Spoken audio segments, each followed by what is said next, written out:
ఒక తల్లి తన బిడ్డ ఆచూకీ కోసం మార్చురీలో వెతుక్కోవాల్సిన పరిస్థితి వచ్చిందంటే ఎంత దుస్థితిలో ఉన్నట్టు.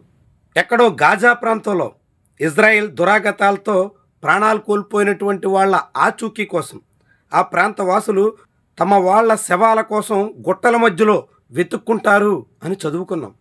కానీ ఆంధ్రప్రదేశ్లోనే కూటమి ప్రభుత్వం అధికారంలో ఉండగా పోలీసులు అరెస్ట్ చేసి తీసుకెళ్లిన ఒక వ్యక్తి మృతదేహం కోసం బంధువులు మార్చురీలో వెతుక్కోవాల్సిన పరిస్థితి రావడం ఎంత దయనీయం అన్నట్టు, ఎంత కలచివేసే ఘటన అన్నట్టు. ఇందుకు విజయవాడలోని అత్యంత వివాదాస్పద పోలీస్ స్టేషన్ కృష్ణలంక పిఎస్ కేరాఫ్గా మారింది. కృష్ణలంక పిఎస్ మీద అనేక ఆరోపణలు అభియోగాలు ఉన్నాయి. అలాంటి కృష్ణలంక పోలీసులు ఒక నిందితుడనే పేరుతో గాదే సాయికృష్ణ అనే వ్యక్తిని మార్కాపురంలో అరెస్ట్ చేసి విజయవాడ తీసుకొచ్చి ఎవ్వరికి ఆచూకీ లేకుండా, ఏం చేశారో తెలియకుండా, ఎక్కడున్నారో కూడా కనిపించకుండా చేసేసినటువంటి వైనం చాలా పెద్ద స్థాయిలో కలకలం రేపుతోంది. ఆంధ్రప్రదేశ్లో లాకప్ డెత్లు కొత్త ఏం కాదు. గతంలో కూడా అనేక అనుభవాలు ఉన్నాయి. పెద్ద సంచలనంగా మారిన చరిత్ర కూడా ఉంది.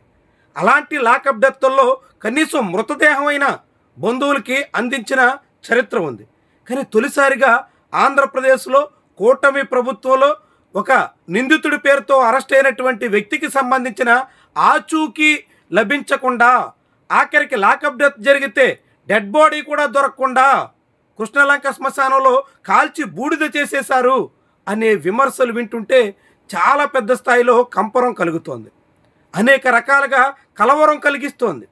అత్యంత హేయమైన ఘటనకు ఆంధ్రప్రదేశ్ పోలీస్ పూనుకున్నారా అనే ప్రశ్నలు ఉదయిస్తున్నాయి. ఇంత దారుణం జరిగినా ఆంధ్రప్రదేశ్లో ఆశించినంత స్పందన ఎందుకు లేదు? ఒక లాకప్ డెత్ జరిగితేనే చాలా పెద్ద స్థాయిలో దుమారం జరుగుతుంది. అలాంటిది లాకప్ డెత్ తర్వాత ఆ డెడ్ బాడీ కూడా దొరకకుండా మొత్తంగా శ్మశానంలో బూడిద చేసేశారు అనేటువంటి తీరున ప్రచారం సాగడం ఎంత అమానవీయమైనటువంటి పరిస్థితుల్లో మనం ఉన్నామో ఆలోచించుకోవచ్చు. దాని మీద విపక్షాలు, ఇతర అనేక పార్టీలు, ప్రజా సంఘాలు ఎవ్వరు కూడా స్పందించడానికి ముందుకు రాలేకపోవడం మరింత అలజడి రేపుతున్న అంశం.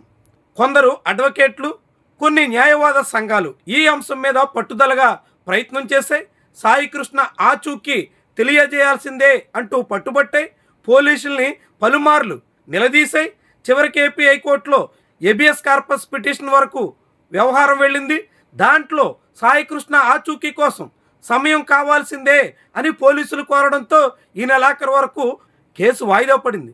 కానీ నిజంగానే లాకప్ డెత్ జరిగితే, లాకప్ డెత్లో చనిపోయినటువంటి సాయికృష్ణను శ్మశానంలో బూడిచ్చేస్తే ఎలా తీసుకొస్తారు? తీసుకురాలేకపోతే కోర్టు ముందు ఏం చెప్తారు? చాలా ముఖ్యమైనటువంటి పరిణామం. అయితే ఇప్పటికే పోలీస్ యంత్రాంగంలో చాలా పెద్ద స్థాయిలో ఆందోళన అయితే మొదలైనట్టు భావించాల్సి ఉంటుంది. అక్కడ ఎటువంటి నేరం జరగకపోతే, ఎటువంటి తప్పిదం పోలీసుల వైపు లేకపోతే పోలీసులు కూడా పకడ్బందీగా నిలబడి వాదించే అవకాశం ఉండేది. కానీ ఇప్పటికే విజయవాడ పోలీస్ యంత్రాంగం నుంచి ఆ కృష్ణలంక సిఐ నాగరాజుని బదిలీ చేసేశారు. ఆయన ఏకంగా విఆర్కి పంపించారు. అంటే క్రమశిక్షణా చర్యలు తీసుకున్నారు అని స్పష్టమవుతుంది. అంటే ఎక్కడో తప్పిదం జరిగింది అని పోలీస్ భావిస్తున్నట్టుగా మనం అనుకోవాల్సి ఉంటుంది. ఇలాంటి పరిస్థితుల్లో ఈ ఘటన మీద సమగ్రమైనటువంటి దర్యాప్తు చాలా అవసరం. నిజంగానే లాకప్ డెత్ జరిగితే అందుకు తగిన శాస్తి జరగాలి. అదే సమయంలో లాకప్ డెత్ తర్వాత ఏకంగా మృతదేహం కూడా కనిపించకుండా బూడిదగా మార్చేస్తే అలాంటి వాళ్ళ మీద పూర్తి స్థాయిలో కఠినమైనటువంటి చర్యలకు పూనుకోవాల్సి ఉంటుంది. ఇలాంటి పరిస్థితికి ప్రభుత్వం రావాలంటే విపక్షాలు స్వరం పెంచాలి. ఇప్పటికే వైఎస్ఆర్సీపీ తరఫున అంబటి రాంబాబు లాంటి వాళ్ళు మీడియా సమావేశం పెట్టారు. కానీ ఆ పార్టీ అధినేత, ఇతర ముఖ్యమైనటువంటి యంత్రాంగం అంతా కదిలితే తప్ప ప్రభుత్వం మీద ఒత్తిడి పెరిగే అవకాశం లేదు. ప్రభుత్వం స్పందించకుంటే ఆ బాధిత కుటుంబానికి న్యాయం జరిగే అవకాశం లేదు. తన బిడ్డ ఆచూకీ కోసం మార్చురీలో వెతుక్కున్నాను అని ఒక తల్లి మీడియా ముందు చెప్తున్నటువంటి కథనాలు అత్యంత కన్నీరు పెట్టేటువంటి విషయంగా చూడాల్సి ఉంటుంది.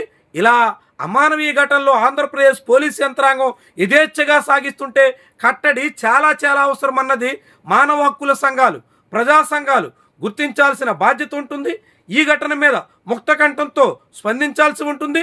గాదే సాయికృష్ణ ఉదంతంలో అసలేం జరిగింది అన్నది తేల్చాల్సి ఉంటుంది. అందుకు బాధ్యుల మీద కఠిన చర్యలకు పూనుకోవాల్సి ఉంటుంది. ఈ నేపథ్యంలో మరి పోలీస్ యంత్రాంగం అందుకు సిద్ధమవుతుందా? ప్రభుత్వం అందుకు పూనుకుంటుందా? ప్రభుత్వం పోలీసులు దిగిరాకపోతే ఒత్తిడి పెంచే ప్రయత్నంలో ఆంధ్రప్రదేశ్ పౌర సమాజం ఏమైనా అడిగేస్తుందా? చూద్దాం. ఏమైనా ఇది మాత్రం ఆంధ్రప్రదేశ్లో అత్యంత ఘోరమైనటువంటి ఘటనగా, కూటమి పాలనలో దిగజారిపోతున్నటువంటి లా అండ్ ఆర్డర్కి సూచికగా పోలీస్ యంత్రాంగం ఎంతగా బరితెగించి సాగుతుందో చెప్పడానికి ఒక సంకేతంగా భావించాల్సిన పరిస్థితి అయితే వచ్చేస్తుంది.